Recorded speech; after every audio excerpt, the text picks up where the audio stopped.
L-isem tal-Missier u tal-Iben u tal-Ispirtu Santu. Amen. Il-paċi ma'kom. Nagħti merħba lilkom il-kol b'mod speċjali l-ġenituri ta' djakni l-ġodda l-presbiteri li ġew biex jagħmluhom kuraġġ u nitolbu għalihom flimkien bħala familja bħala l-poplu ta' Alla. A heartfelt welcome to all our English-speaking guests for this great celebration tonight. Illum qegħdin nagħmlu il-festa solenni ta' żewġ apostli tal-Mulej, Xmun u Ġuda tad-Dew. It-tieni wieħed huwa l-festa sekondarji tiegħi xina Charles Jude, ħafna jippreferu jgħidu lilna Ġuda, imma ma nistax niċħat li għamduni Charles Jude. U illum ukoll nagħmlu l-onomastiko tas segretarju anzi tal-inkarikato d'affari tan-Nunzjatura Monsignor Simon Bolivar del Sánchez Carrion.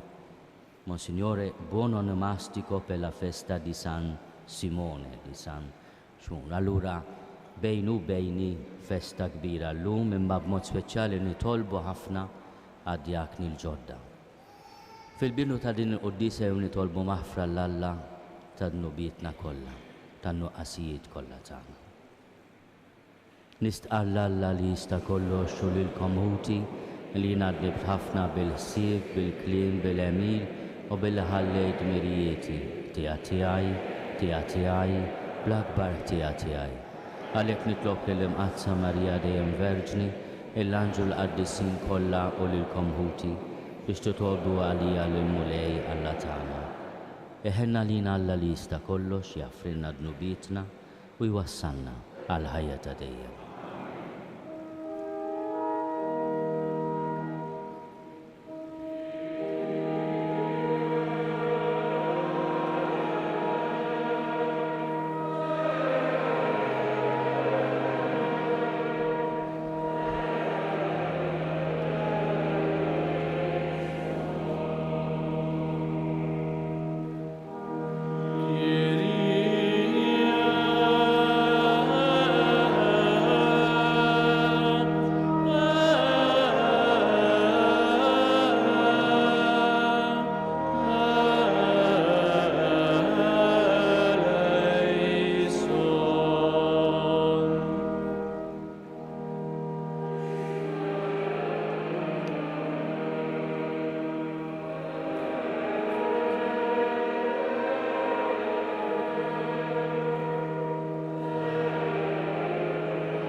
Gloria in excelsis Deo.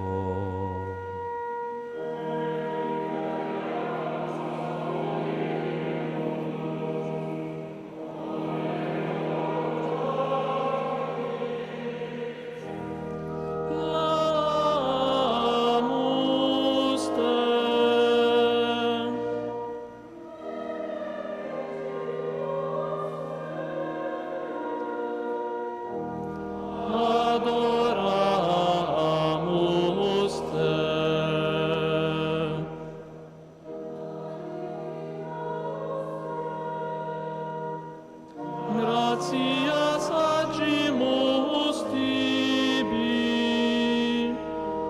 propter maniam gloriam tuam.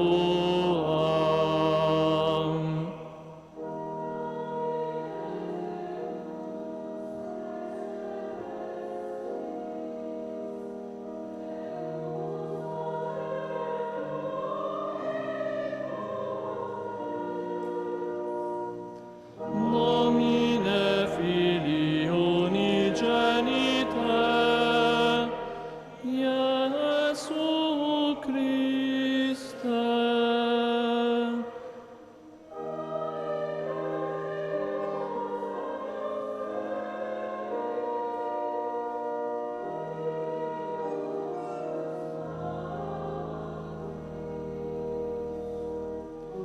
Qui tollis peccata mundi,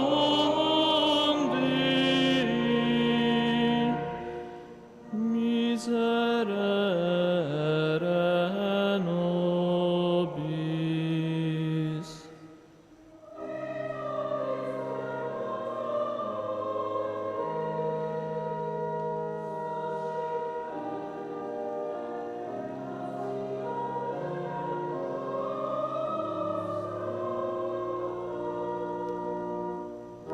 Qui sedes ad dexteram Patris, miserere nobis.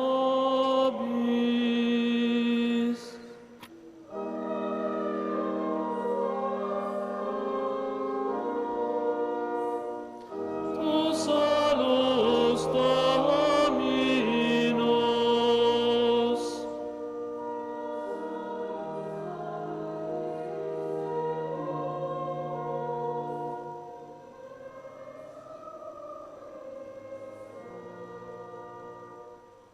cum Sancto Spiritu,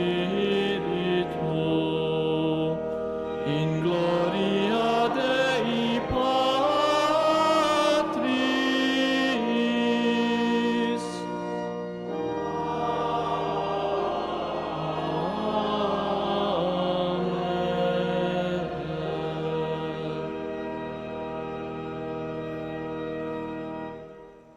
li tolbu. U Alla int wassaltna biex narfuk permezz tal-apostli Quddiesa tiegħek. Għamel li għat-talb ta' San Ġwann u San Ġuda. Il-Knisja tiegħek tikber dejjem billi joktor il-att ta' dawk li jemmnu fik.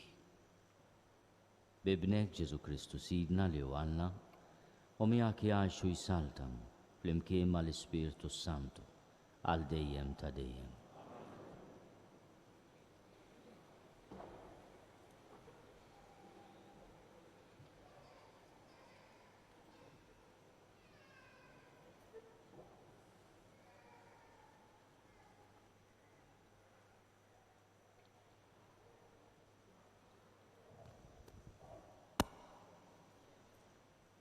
Ewwel qari mill-ktieb tal-Att tal-Apostli.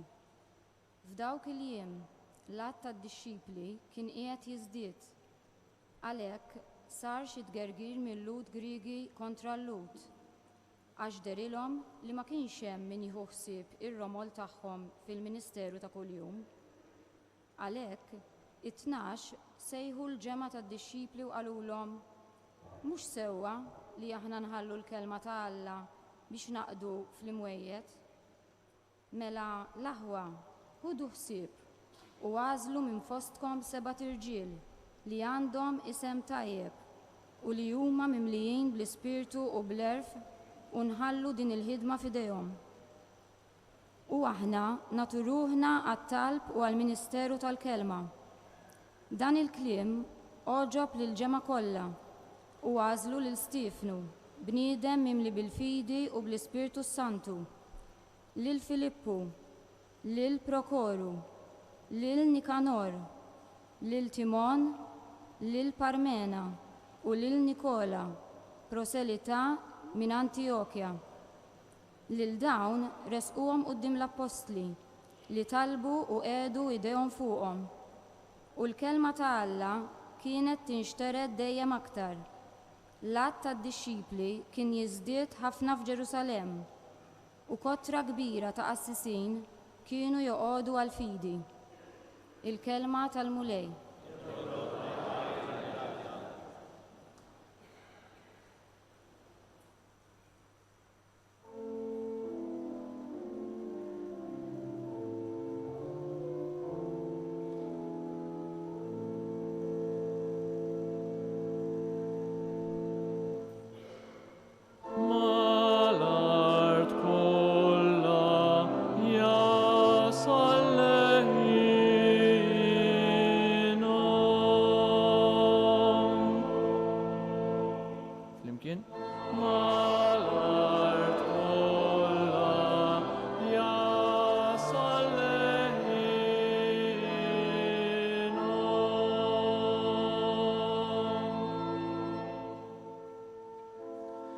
Ismewit ixandru l-glorja tal-Allah.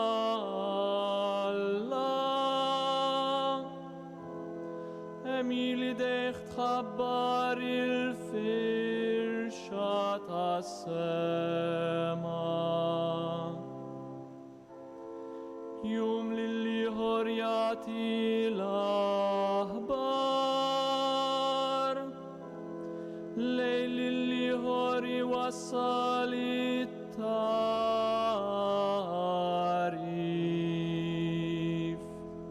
يمكن مالت كلها يا صالحين.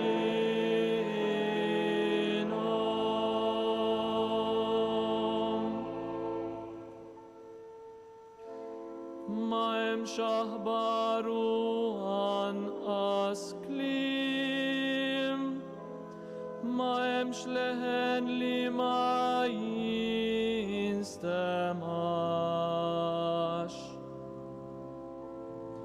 ما الأرض كلها يا صالحينهم.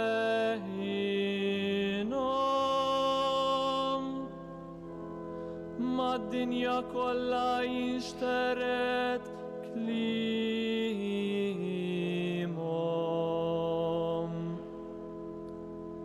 يمكن مالت كلها يا صالحينهم.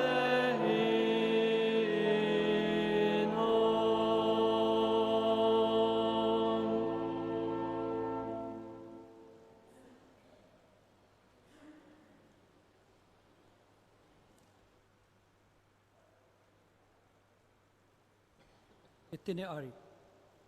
Qari mill-Littra ta' San Pawl Apostlu lill-Efesin. Ħuti, ma tkomx aktar barranin u orba, imma intom ċittadini flimkien mal-qaddisin u n-nies tad-dar ta' Alla, mibnija l-koll fuq is-sisin tal-Apostli u tal-Profeti, fejn Kristu Ġesu u l-ġebla tax-xewka. Fih il-bini kollu, marbut sewwa, jitla f'tempju, qaddis fil-mulej. Fih, intom ukoll fl-ispirtu timbnew flimkien f'dar fejn jammar Alla, il-kelma tal-mulej.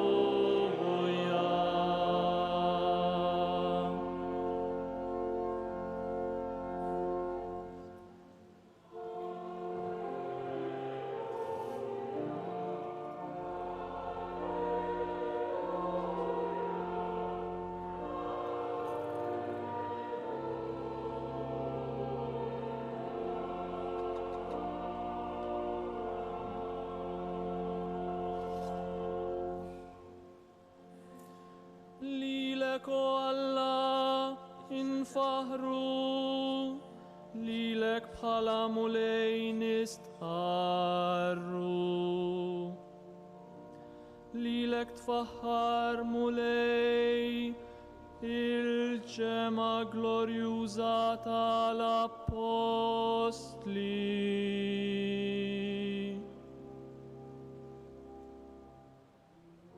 Alleluia, alleluia.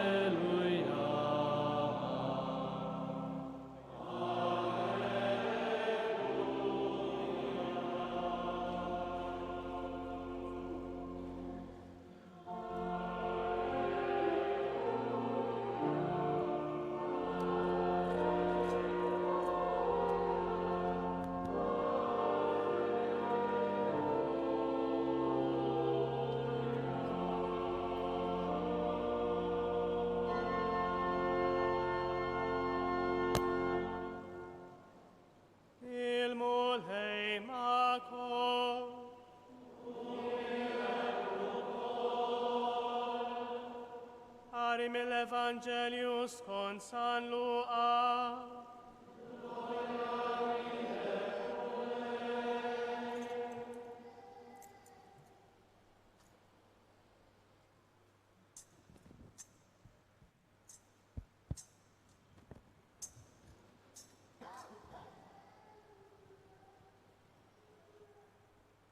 Mela darba fost l-oħrajn, Ġesu ħareġ lejn l-għoljiet biex jitlob u għadda l-lejl fit-talb lill-Alla. Meta sebaħ, sejjaħ leħ id-dixxipli tiegħu u minnhom għażel 12 li semmihom apostli. Xmun li semmih Pietru u ħoh Indri, Ġagbu, Ġwanni, Filippu, Bartilmew, Mattew, Tumas, Ġagbu ta' Alfew, Xmun l-imħeġġeġ, Ġuda ta' Ġagbu u Ġuda l-Iskarjota li mbagħad itradih. Imbagħad niżel magħhom waqaf wita, flimkien ma' kotra kbira ta' dixxipli u folla kbira ta' nies minn kull naħa tal-Ludija u Ġerusalemm u mixtajta ta' Tir u Sidon. Dawn kienu marru biex jisimgħu u jfejjaqhom mill-mart tagħhom. Min kien imħabbat minn l-ispirti mniġsa kien ifiq u l-kotra kienet tfittex li tmissu għax minnu kienet toħroġ qawwa li tfejjaq lil kulħadd. Il-kelma tal-Mulej.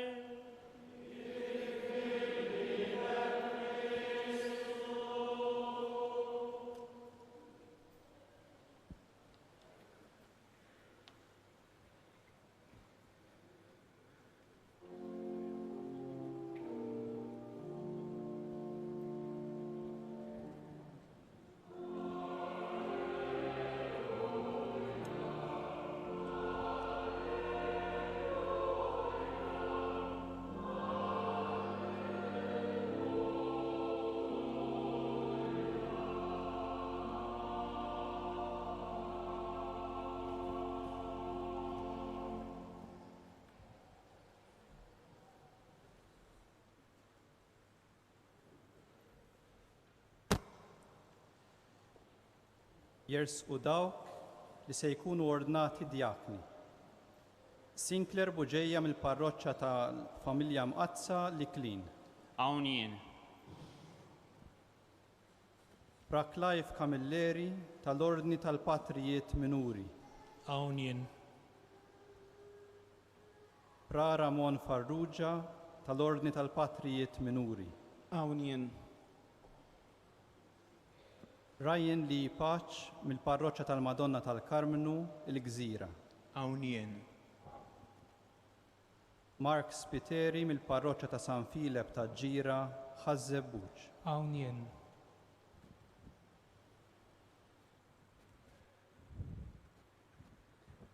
Missier, omna l-Knisja Mqazza titlob li inti tordna lil dawn ħutna għal Ministeru tad-Djakonat. Taf jistħoqilhomx. Jinnixet li sar stħarriġ fuqhom fost il-poplu Nisrani u nstemet il-fema ta' kull min kien fid-dmir li jagħti l-parir tiegħu fuqhom. U minn dak kollu instab li huma jistħoqilhom l-ordinazzjoni. Blajnuna tal-Mulej Alla u tas-Salvatur tagħna Ġesu Kristu, aħna nażlu lil dawn ħutna għall-ordni tad-Djakonat. Inroddu ħajr lil Alla.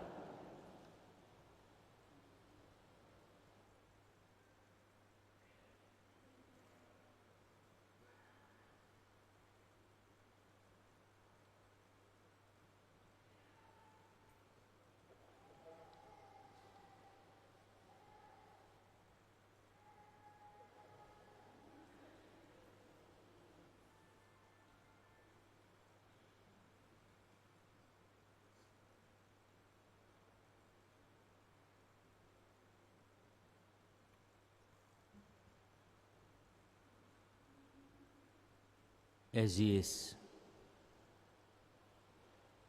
kandidati għall-ordni ta' Djakonat. Eżis Sinclair, Clive, Ramon, Ryan Lee u Mark. Qegħdin tiġu ordnati djakni din il-festa sabiħa ta' żewġ apostli. Bħalma jgħid San Pawl missierna lill-Efensin kif smajna fit-tieni qari tal-lum, aħna ma għadniex aktar barranin u orba.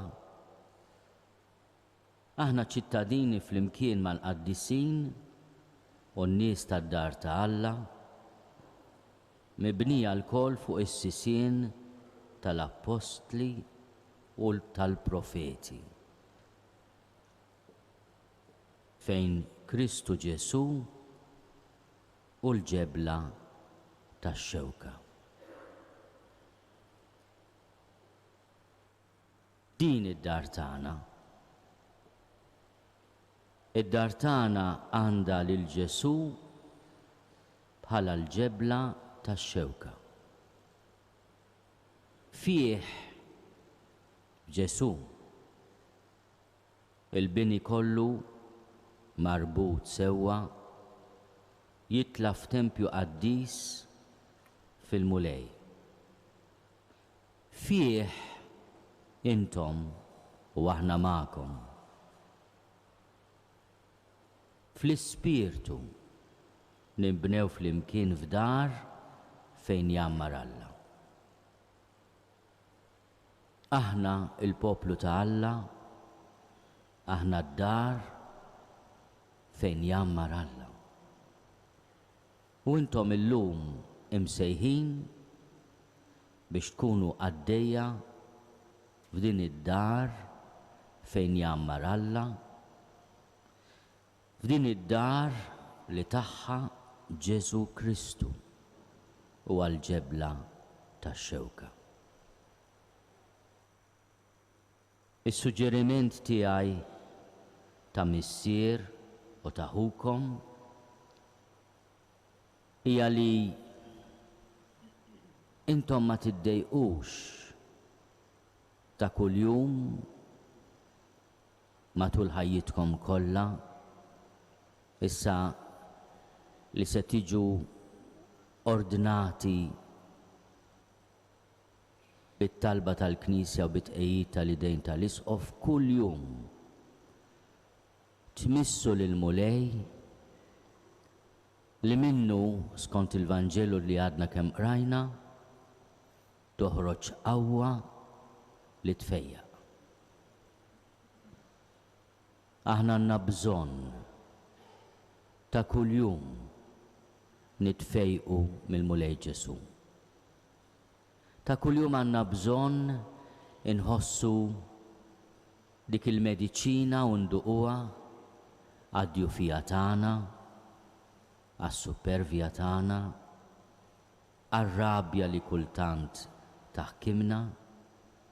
Għandna bżonn induqu l-mulej Ġesu ta' kuljum biex intaffu n-nuqqas ta' ħila tagħna, in-nuqqas ta' ħeġġa tagħna. U nitalmu li anke it-tempju tar-ruħ tagħna u ta' ġisimna se jikber f'dar fejn jammar Alla daqskemm nażlu l-Ġesu bħala l-ġebla tax-xewka. Jiena nixtieq nislet sibijiet osra minn dawn iż-żewġ apostli li qegħdin niċċelebraw illum. Nibdew mill-apostlu Xmun, jew inkella Simon. Kif tafu l-isem Xmun, xema, tisma, ifisser Alla jisma. Imma jfakkarna wkoll li aħna għandna bżonn nisimgħu lil Alla. Xmun kellu wkoll ix-xorti li jkun hemm apostlu ieħor jismu bħalu li kien il-kap. Xmun li jissejjaħ Pietru, il-blata. Imma xmun li qegħdin niċċelebraw illum huwa fl-aħħar tal-lista lejn l-aħħar. Ma ġiex magħżul minn Ġesu biex ikun il-kap. Imma xorta huwa apostlu li aħna mibnijin fuqu. Se nippreżentalkom wara l-ordinazzjoni l-Evanġelju u fisem il-Knisja se nistedinkom biex taqraw il-kelma tal-mulej, biex temnuha,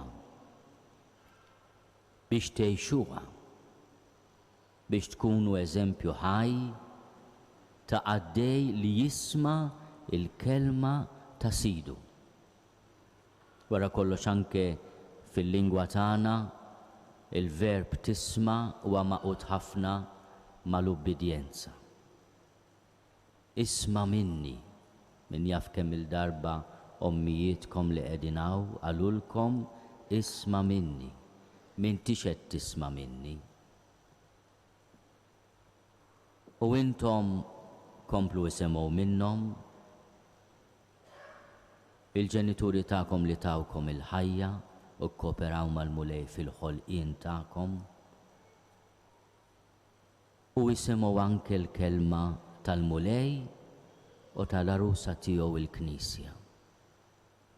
Għax l-ubbidjenza hija din id-disponibilità li tisma' u tassimila il-kelma li tisma'.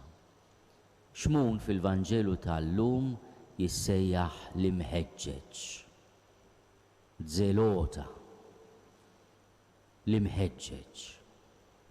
Qisu li tkunu nies imħeġġa bin-nar li rid li Ġesu jaqbad mad-dinja kollha. U hemm nar kemm nixtieq li ġaqbad. Nar ġejt impoġġi fid-dinja. Din il-ħuġġieġa tal-imħabba li trid ukoll tħeġġeġ il-qalb tagħkom. Xmun li jisma' u jobdi imma wkoll huwa mħeġġeġ.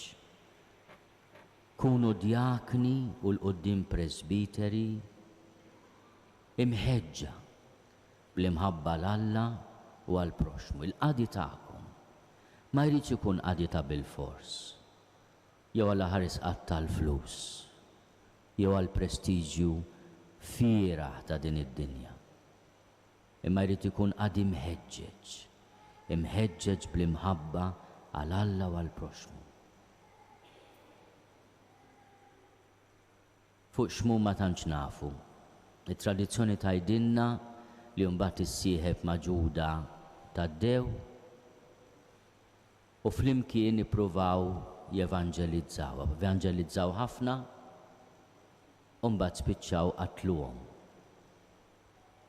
Saru xhieda ta' Ġesu bil-mewt tagħhom għax kienu xhieda ta' Ġesu bil-ħajja tagħhom. Xmuni fakkarna kemm hi sabiħa li taħdem ma' ħaddieħor u tintilef fit-teamwork li jrid iwassal is-saltna. Ġuda tad-Dew ħafna drabi kellu x-xorti li jintesa' għax ismu mhuwiex marbut mal-kap. Xmun l-imħeġġeġ marbut mal-ewwel wieħed fil-lista. Imma xmun ħuġagbu ta' ġagbu huwa marbut mal-aħħar wieħed inħabba ismu. Huwa wkoll apostlu li kellu sieħbu bl-istess isem. L-aħħar wieħed huwa magħruf bħala dak li tradieħ. Imma aħna qed nagħmlu festa llum lil Ġuda li skont San Ġlormu kellu 3 ismijiet. Ġuda tad-Dew u l-Ebbej. U 3 ismijiet, infatti Ġlormu li jgħidlu l-apostlu ta' 3 ismijiet. għaliex il-manuskritti tal-Vanġeli jagħtuh 3 ismijiet. Ħafna biex ma jgħidulux Ġuda jgħidulu Taddeus jew Taddeus. L-isem Ġuda ifisser bniedem ta' tifħir. Bniedem li jistħoqlu t-tifħir. Imma bniedem ukoll li jfaħħar lil Alla. Mela jekk xmu nifakkarkom fis-smieħ, Ġuda jrid ifakkarkom f'din il-missjoni li llum qegħdin tirċievu b'mod pubbliku u formali li tkunu il-vuċi tal-Knisja li tfaħħar lil Alla. Li titolbu, li tirringrazzjah, li tbierku, li tfaħru, li tadurah. Taddeus tfisser bniedem ta' qalb kbira. Fil-ministeru tagħkom, fil-qadi tagħkom lill-komunità, kunu nies ta' qalb kbira. Kunu nies ta' ġenerożità. U tolbu l-mulej illum biex id-djakonat li se tirċievu ma tinsewh qatt. Tħallux il-presbiterat li se tirċievu minn hawn ftit xhur oħra inessikom li intom ukoll djakni, li intom għaddejja. Bħalma ktibtu fis-santi u fl-inviti, intom għaddejja bħal dak li ġie mhux biex ikun moqdi imma biex jaqdi u jagħti ħajtu fidwa għal kotra. U tidu tagħmlu dan b'qalb kbira. It-tielet isem ta' Ġuda Taddew huwa bniedem ta' kuraġġ, ta' kuraġġ. Mhux ta' bxejn l-Apostlu missierna rajt li aħna mibnijin fuq is-sisien tal-Apostli u tal-Profeti. Fl-omeliji li tagħmlu li għandhom ikun kollokju li joħroġ mill-qalb u li attira l-qalb ta' min jismakom. Intom tridu tkunu wkoll mhux biss il-mebgħutin, l-Apostli, imma wkoll il-Profeti. Il-Profeti li titkellmu mhux minn żniedkom, imma twaslu l-kelma ta' minn ba'dkom, il-kelma tal-mulej. Il-Profeta lestu kolli bati għal-kelma li xandar. Irrid ikun allura bniedem ta' qalb kbira imma bniedem ukoll ta' kuraġġ. Għax millum intom imsejħin minħabba l-kelma li twasslu li tkun sinjal, tkunu sinjal li merukom. Tkunu wkoll għall-poplu ta' Alla glorja.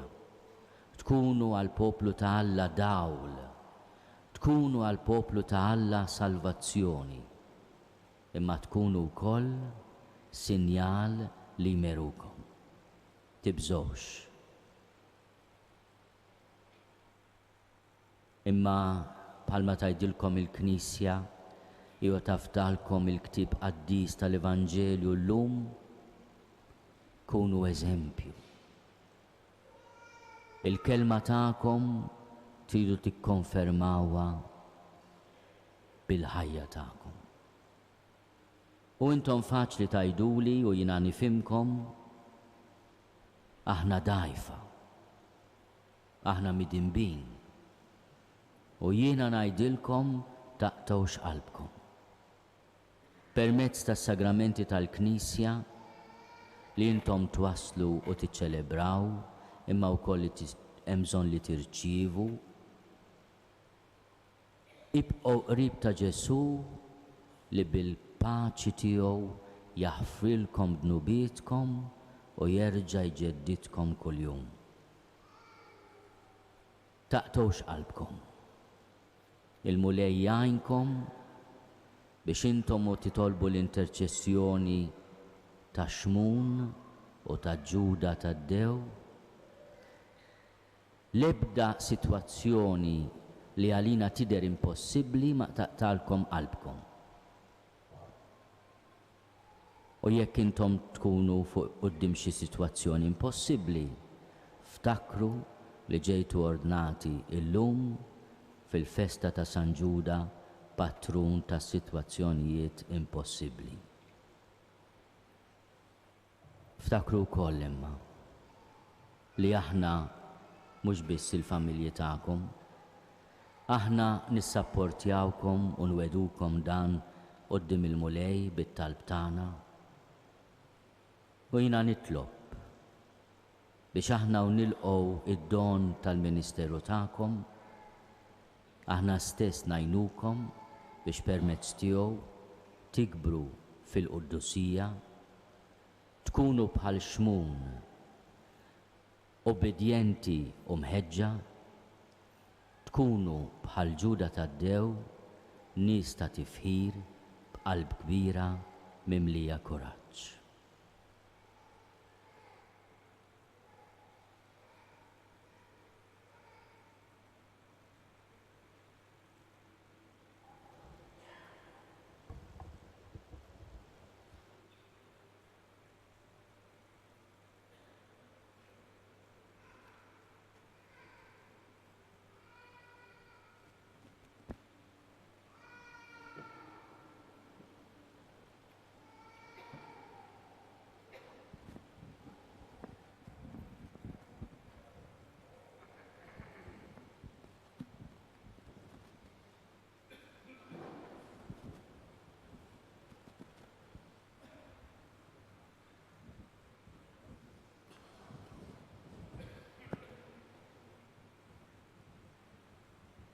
Issa ser jingħata bidu għar-rit propju tal-ordinazzjoni djakonali.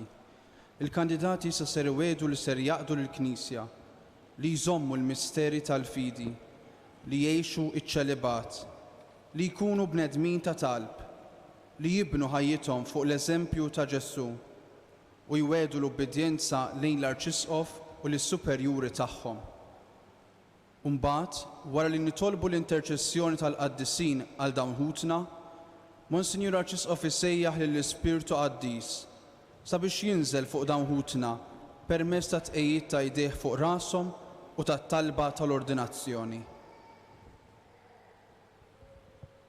Eżis uliedna qabel tersqu biex tirċievu l-ordni tad-Djakonat, jeħtieġ tistqarru quddiem il-poplu r-rieda tagħkom li titlu għal dan l-uffiċċju. Tridu intom tiġu konsagrati għas-servizz tal-Knisja bit-tqejjid ta' jdejja u bloti tal-Ispirtu Santu. Tridu intom b'imħabba u umiltà taqdu l-uffiċċju ta' djakni biex tkunu ta' għajnuna l-ordni saċerdotali u ta' ġid għal poplu nisrani. Tridu żommu l-misteru tal-fidi b'kuxjenza safja kif jgħid l-Apostlu missierna, u xandru bil-fomm u bil-emil din il-fidi skont l-Evanġelju u t-tradizzjoni tal-Knisja. Lesti intom tħadnu ċ-ċelibat, tridu tħarsu għal dejjem dan il-proponiment tagħkom bħala sinjal ta' loti sħiħ ta' ruħkom lil Kristu l-Mulej minħabba s-saltna ta' smewwiet u l-qadi ta' Alla u tal-bnedmin. Tridu intom il-koll tħarsu u tħeġġu fikom l-ispirtu tat-talb li hu l-ispirtu propju tal-ħajja li għalija se titlu. U f'dan l-ispirtu tiċċelebraw bil-fedeltà kollha il-liturġija tas-sigħat skont il-kondizzjoni tagħkom għal ġid tal-Knisja, anzi għal ġid tad-dinja kollha. Tridu intom issawru dejjem iżjed ħajjitkom fuq l-eżempju ta' Kristu li issa fuq l-artal se jkollkom f'idejkom il-ġisem u d-demm tiegħu.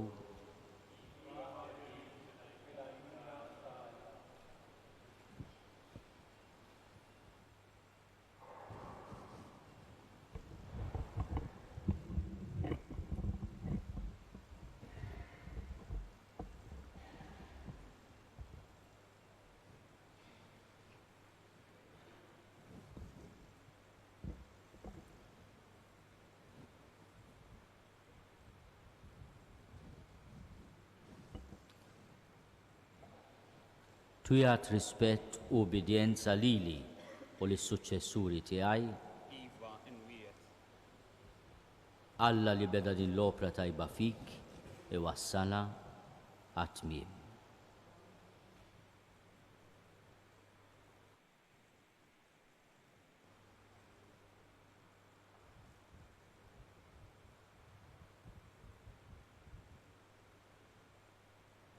Tujat rispett u ubidjenza lill-Arċisqof Djoċeżan u lis-Superjur Leġittimu tiegħek.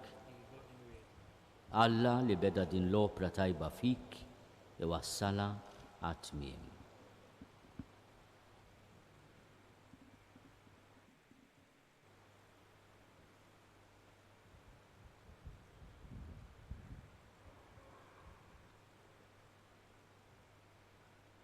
Tujat rispett u ubidjenza lill-Arċisqof Djoċeżan u lis-Superjur Leġittimu tiegħek.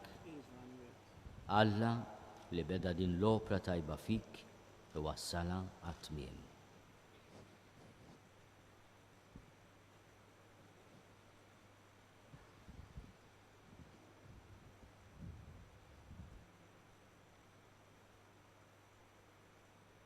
Tujat rispett u ubidjenza lili u lis-suċċessuri tiegħi. Alla li beda din l-opra tajba fik iwassala għat-tmiem.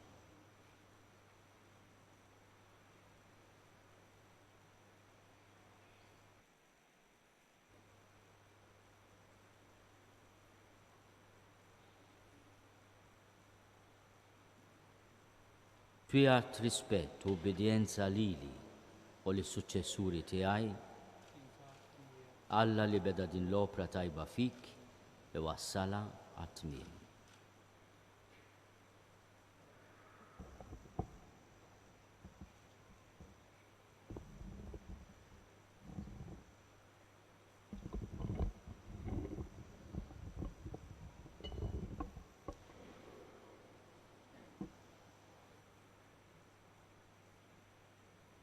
Tolbu ħuti eżis lill-Alla l-Missier li jista' kollox biex fil-ħnina tiegħu jogħġbu jsawwa bil-grazzja tal-barka tiegħu fuq dawn il-qaddija tiegħu li qiegħed jaħtarhom għall-ordni tad-Djakonat.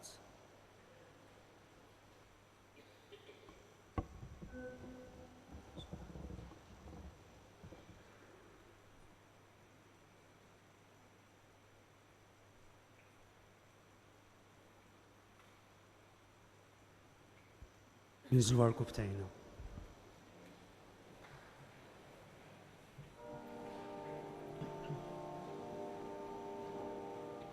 Mulejnina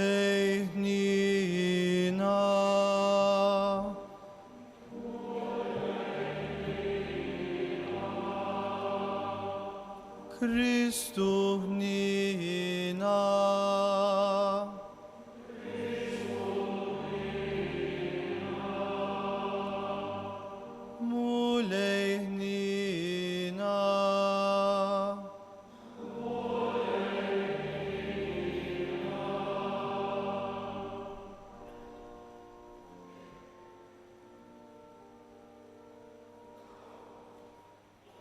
Quddiesa Marja Umm Alla,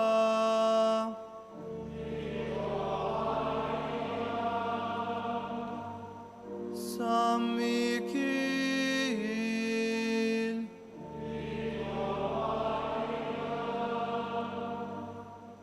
Anġli Quddiesa ta' Alla,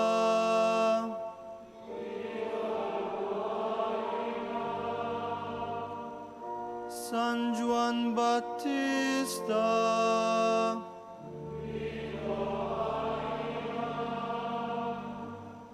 San Giuseppe,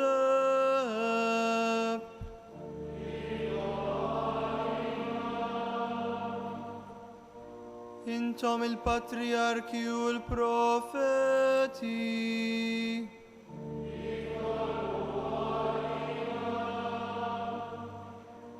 San Pietru, San Paul,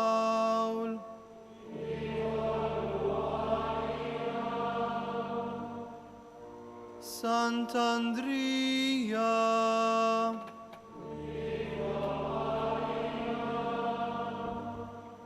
San Ġagbu,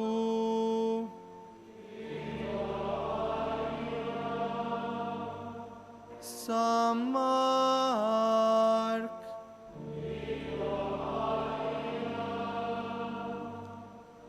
intom l-apostli u l-evangelisti,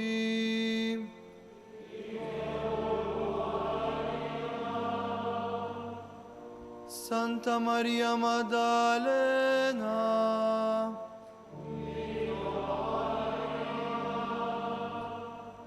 intom disċipli tal-mulej,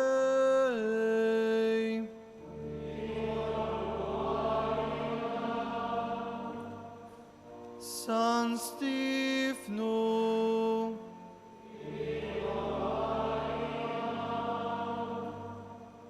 San Lawrence,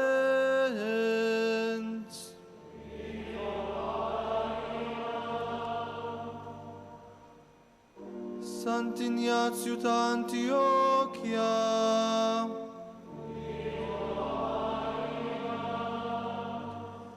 San Publio,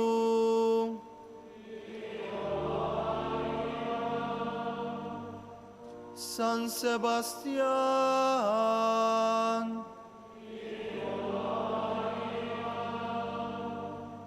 San George,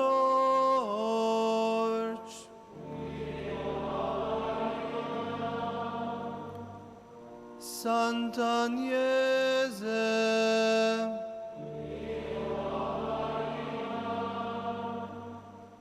Santa Perpetua u Santa Felicita,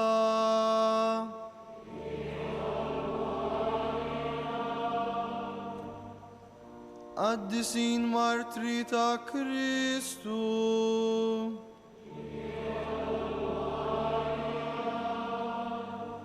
San Girgor,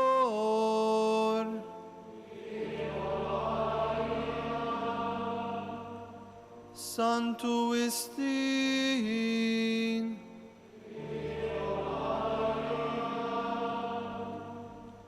Santa Tanasiu,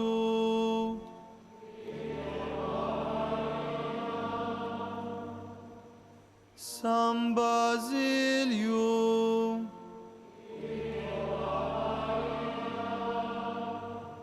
San Martin,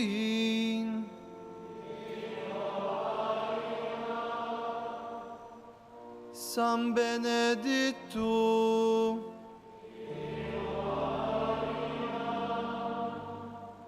San Francisco, San Domenico,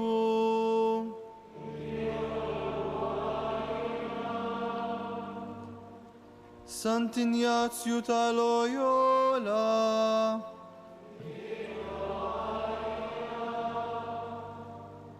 San Luigi Gonzaga,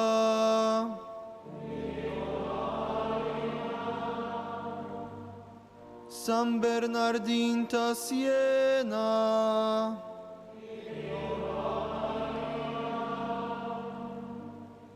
San Gaetano,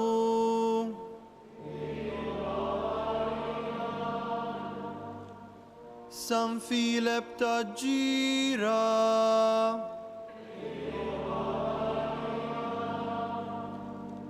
San Ġwann Bosco,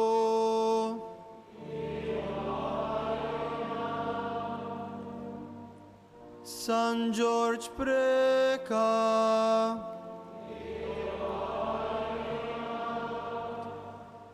Sant'Antnin ta' Padova,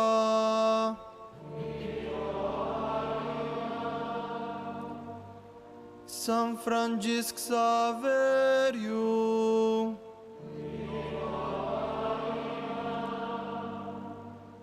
San Ġwann Maria Vianney,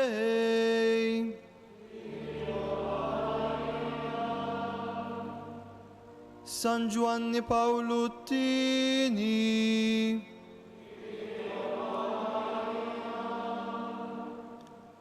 Santa Caterina tal-Ixandra,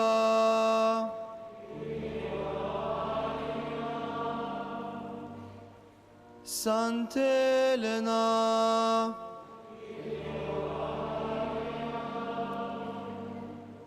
Santa Chiara,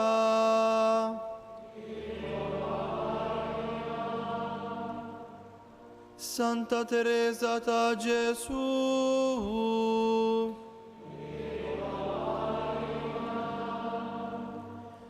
Santa Caterina ta' Siena,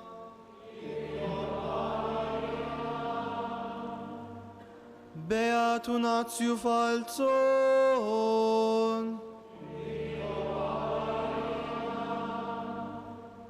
Beata Deodata Pisani,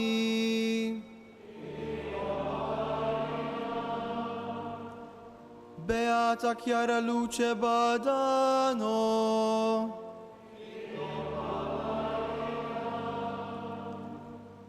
Intom qaddisin kollha ta' Alla.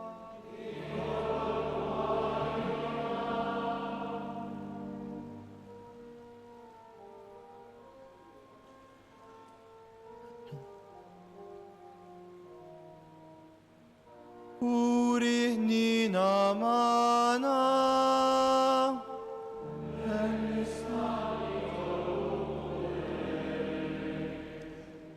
min kull deni,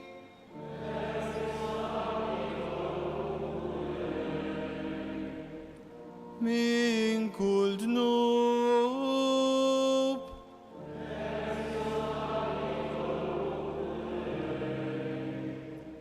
mil-mewt ta' dejjem,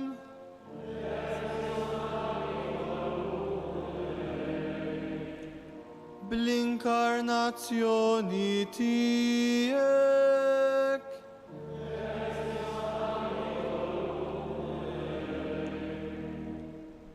bil-mewt u l-qawmin tiegħek,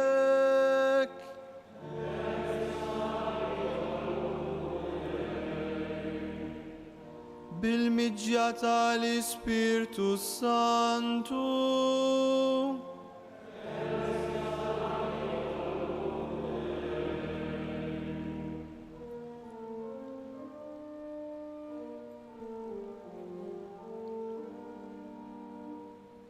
midin bin,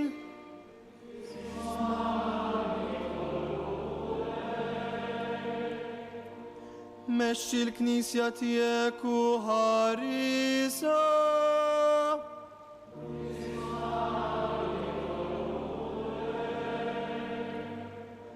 żomm il-Papa u l-ordnijiet kollha tal-Knisja fir-rabta mqazza tiegħek.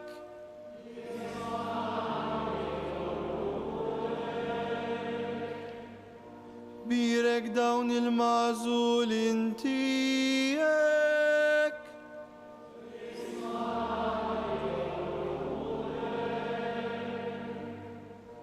Birek u qaddes dawn il-magħżulin tiegħek.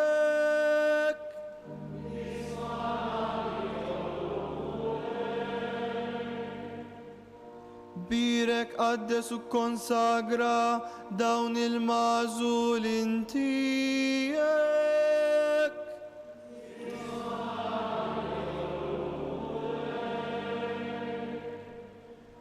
Ibad ħaddiema ġodda għal ħsad tiegħek.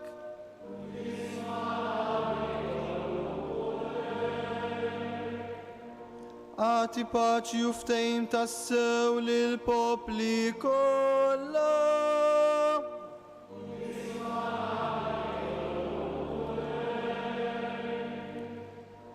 U riħnina ma' kull min mġarrab.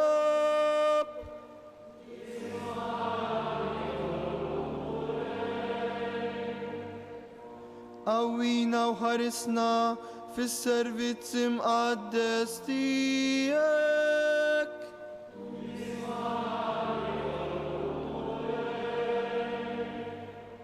Ġesu iben Alla l-ħaj.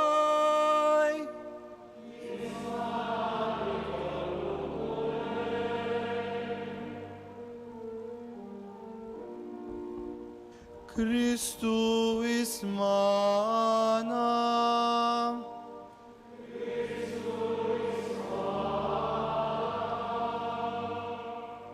Kristu il-qattalb tagħna.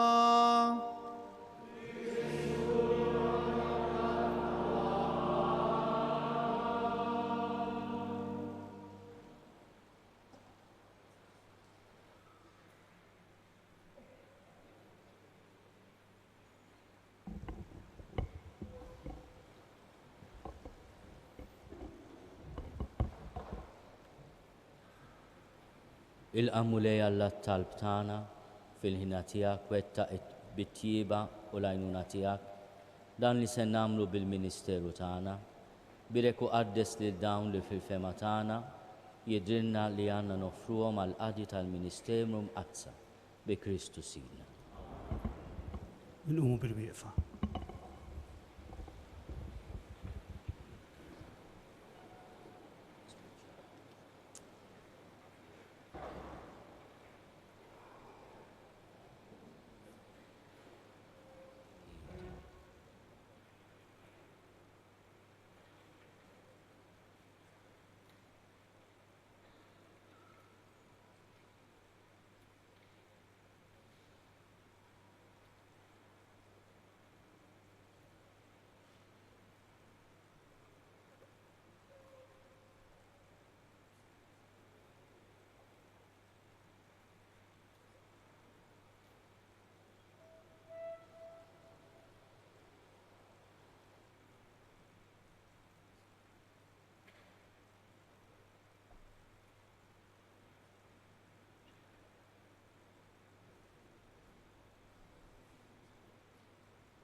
Kun maħna nitolbuk Alla li tista' kollox, inti tagħti l-grazzi tqassam il-karigi fil-gradi tagħhom u tqiegħed l-uffiċċji kollha kull wieħed fl-ordni tiegħu. Waqt li tibqa' l-istess fik innifsek, int kollox iġġedded. Tejji kull ħaġa sa minn dejjem bil-providenza tiegħek u kollox tqassam f'waqtu skont il-ħtieġa ta' żmien bibnek Ġesu Kristu sidna li hu l-kelma u l-qawwa u l-erf tiegħek.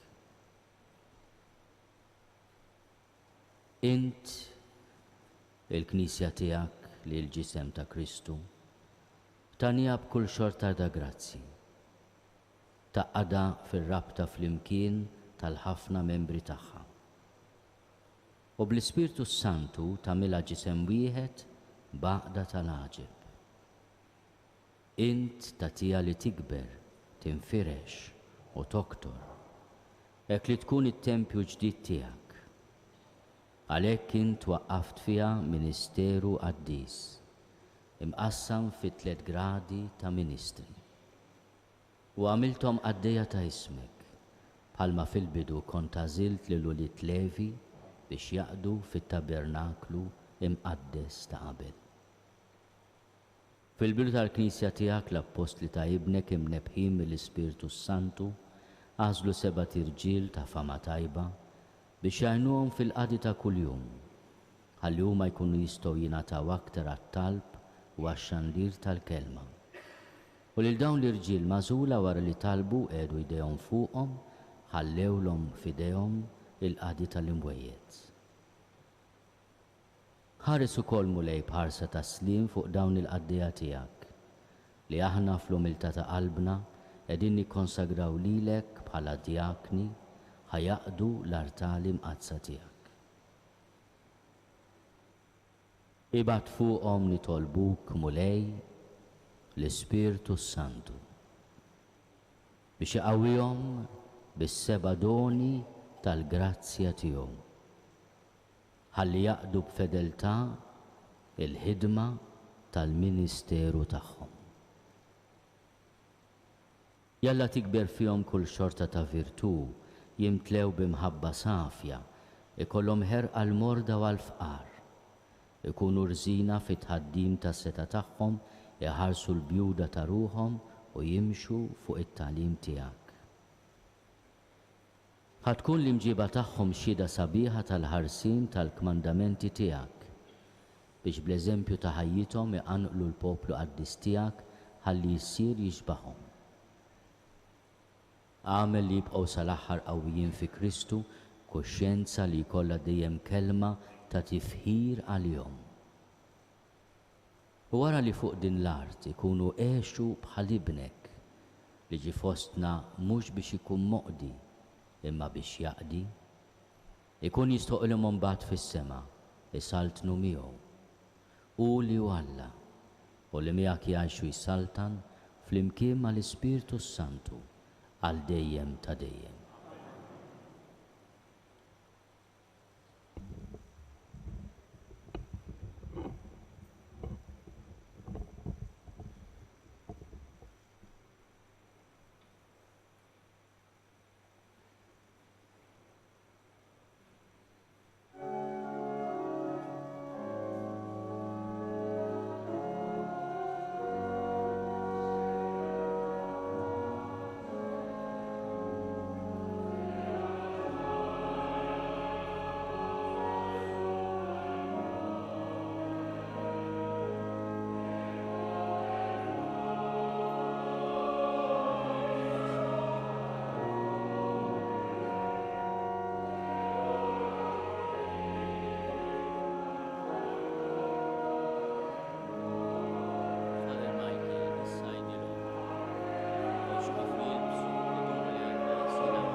U l-Evanġelju ta' Kristu li issa inti fid-dmir li xandar.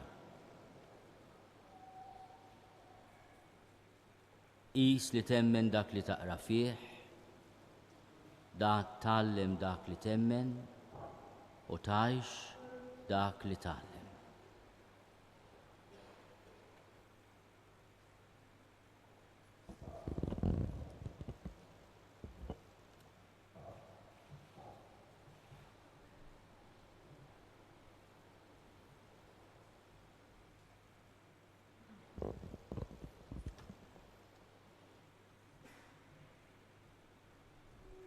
U l-Evanġelju ta' Kristu li issa int fid-dmir li xandar.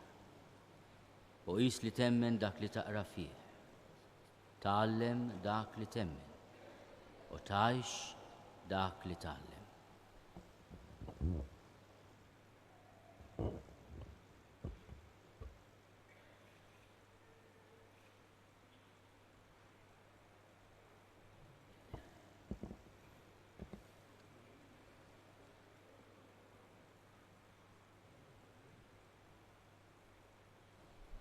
U l-Evanġelju ta' Kristu li issa int fid-dmir li xandar. U qis li temmen dak li taqra fih, tgħallem dak li temmen u tgħix dak li tgħallem.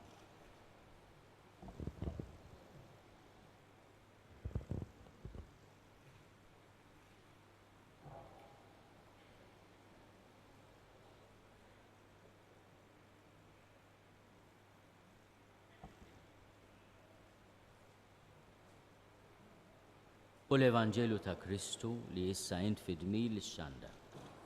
U qis li temmen dak li taqra fih, tgħallem dak li temmen u tgħix dak li tgħallem.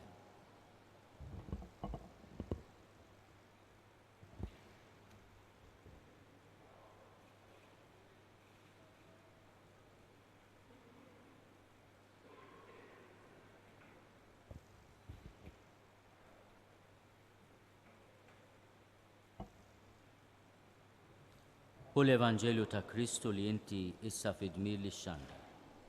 U qis li temmen dak li taqra fih, tgħallem dak li temmen u tgħix dak li tgħallem.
Għal-waqt l-offertorju nkantaw fl-imkien mal-kor l-innu Debħa Maltija.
Nitolbu ħuti biex is-sagrifiċċju tiegħi u tagħkom ikun joġob lil Alla l-Missier li jista' kollox.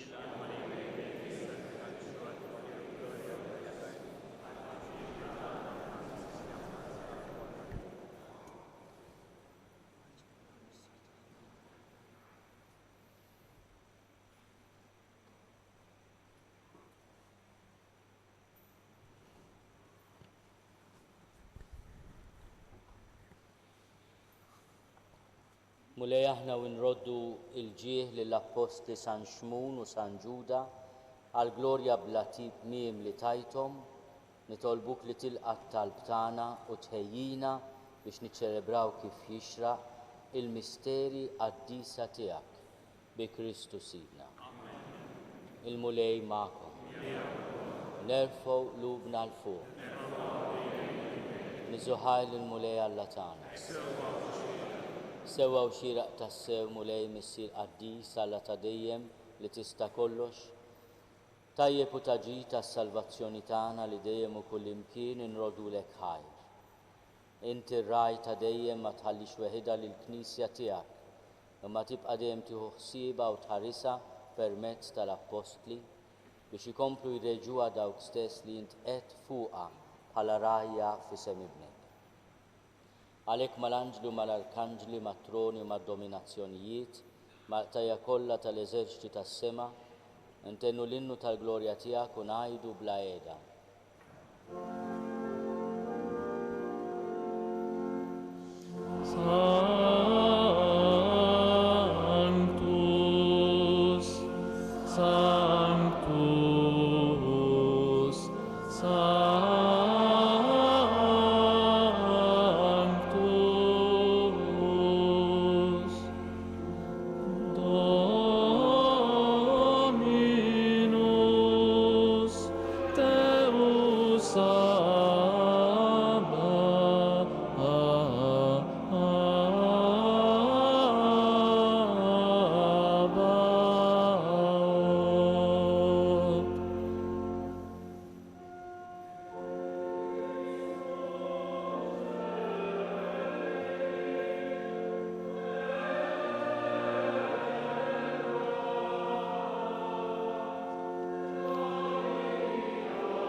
Quddies tassew int mulej inti l-għajn ta' kull dusija.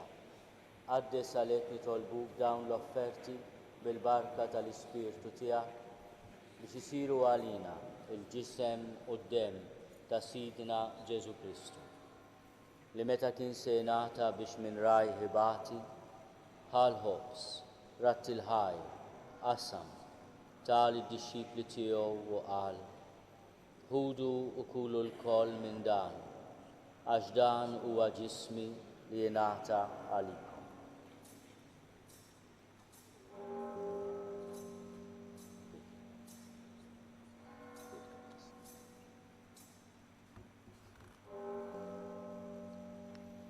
Hekk ukoll wara l-ikla għall-kalċi reġa' ratti l-ħajr, tal id-dixxipli tiegħu u qal: ħudu u jxorbu minnu l-koll, għax dan huwa l-kalċi ta' demmi tal-patt il-ġdid li jibqa' għal dejjem, id-demm li jxerret għalikom u għall-bnedmin kollha għal maħfra ta' dnubiet. Għamlu dan tifkira tiegħi.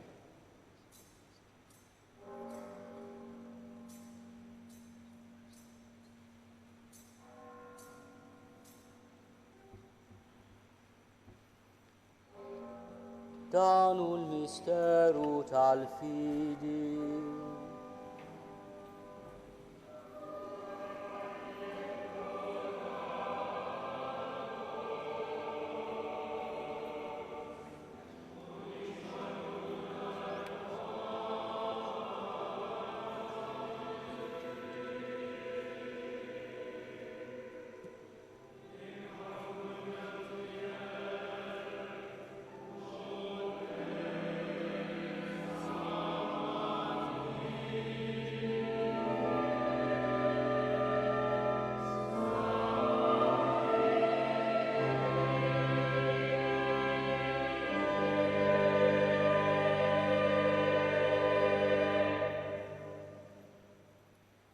Għalhekk aħna nagħmlu dan tifkira tal-mewt u l-qawmien ta' Sidna Ġesu Kristu, nofrulek mulej il-ħobs tal-ħajja u l-kalċi tas-salvazzjoni. U nrodulek ħajr għax għożbok tilqana hawn quddiemek biex naqduk. U miċ-ċokon tagħna li tolbu li l-Ispirtu Santu jaqgħadna f'ġisem wieħed lilna li nieħdu semm il-ġisem u d-demm ta' Kristu. Ftakar mulej fil-Knisja tiegħek imxerda mad-dinja kollha. Wettaqa fl-imħabba fl-imkien mal-Papa Franġisku, mal-Isqof tagħna Charles u mal-Ministri tiegħek kollha.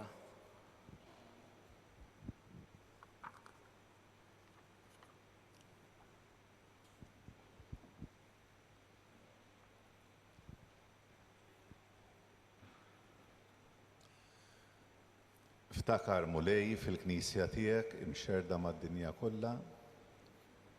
Wettaqa fl-imħabba fl-imkien mal-Papa Franġisku mal-Isqof tagħna Charles. Ftakar ukoll f'dawn il-qaddejja tiegħek li llum rid tagħmilhom ministri tal-Knisja. Ftakar ukoll fil-kleru kollu tiegħek. Ftakar ukoll f'ħutna li raqdu bit-tama tal-qawmien. Ftakar fil-mejtin kollha. Daħħalhom quddiemek fid-dawl tas-sebħ tiegħek. Ħenna lina l-koll nitolbuk.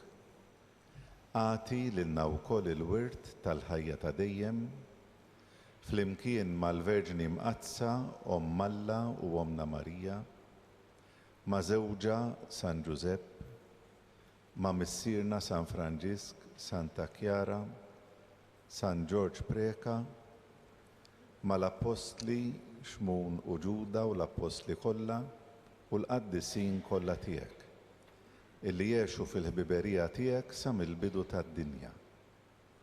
Għamel li magħhom infaħruk u nsebħuk b'Ġesu Kristu Ibnek. Bi Kristu ma' Kristu fi Kristu jingħata lilek Alla missier li tista' kollox flimkien mal-Ispirtu Santu kull ġieħu glorja għal dejjem ta' dejjem. Ejjew nitolbu kif għallimna u ridna nagħmlu li bent Alla għas-salvazzjoni tagħna.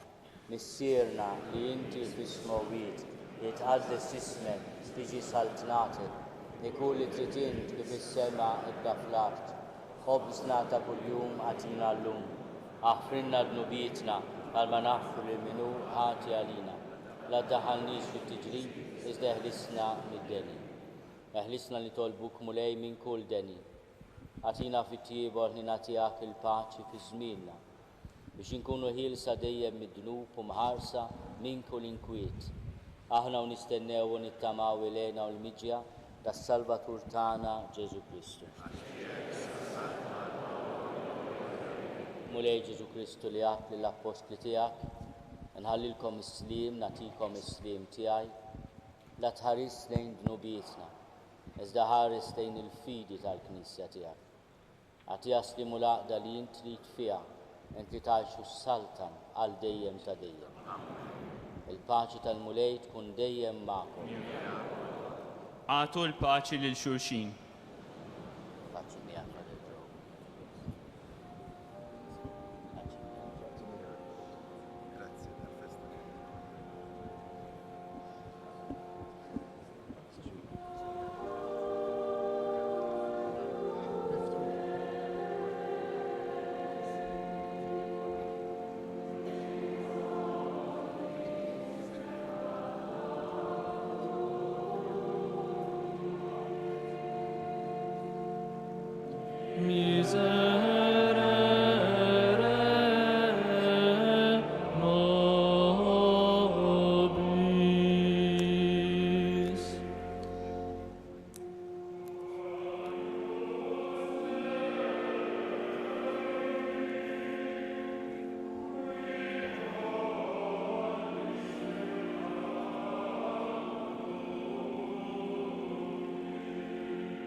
Danu l-ħaruf talla, danu li neħidnu bit tad-dinja, ħenin dawk li huma mistiedna għall-ikla tal-ħaruf. Mulej ma jisuqlix li tidħol taħt is-saqaf tiegħi, iżda biss kelma waħda u ruħi tkun infek.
Waqt li nżommu sens ta' ġabra u talb, nkantaw flimkien mal-kor qawwi qlubna.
prosperato, e su di me sei chinato. Ha dato ascolto al mio grido, m'ha liberato dalla morte.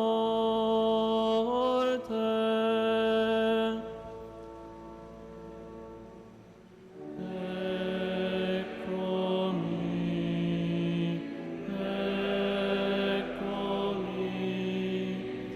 Signore, io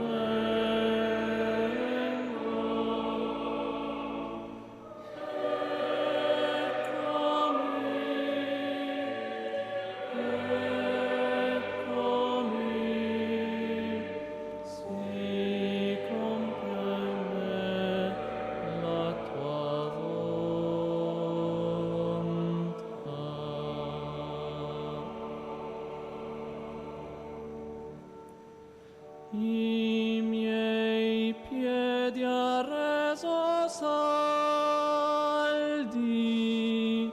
sicuri ha reso i miei passi, ha messo sulla mia bocca un nuovo canto di lode.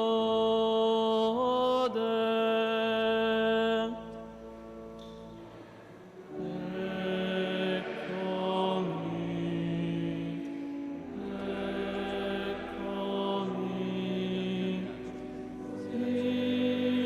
Signore, io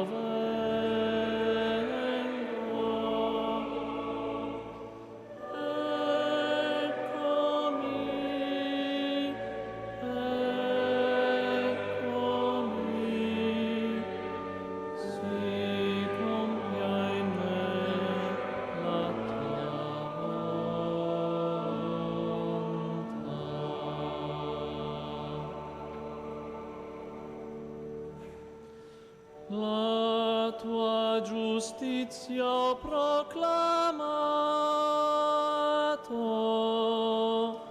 non tengo chiuse le labbra, non rifiutarmi, Signore,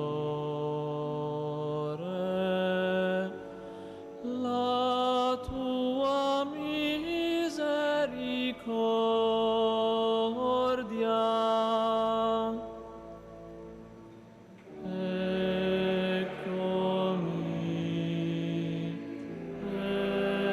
Eccomi, Signore, io vengo.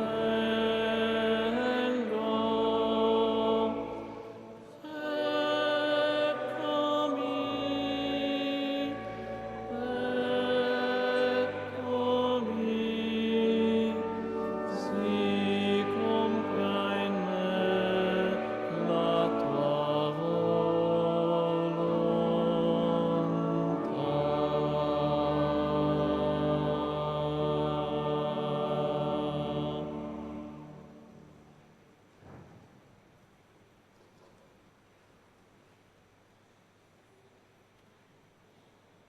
Nitolbu. Tqarbilna mulej bis-sagramenti tiegħek fiċ-ċokontana nitolbuk bl-Ispirtu Santu biex iżomna dejjem fl-imħabba tiegħek bil-għajnuna tal-misteri li ċċelebrajna ġieħ il-martirju tal-Apostli San Ġwann u San Ġuda bi Kristu Sidna.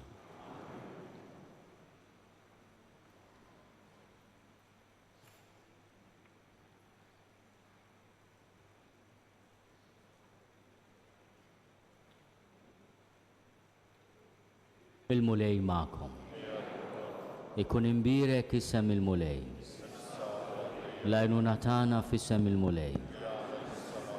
Iberikkom Alla li jista' kollox il-Missier u l-Iben u l-Ispirtu Santu.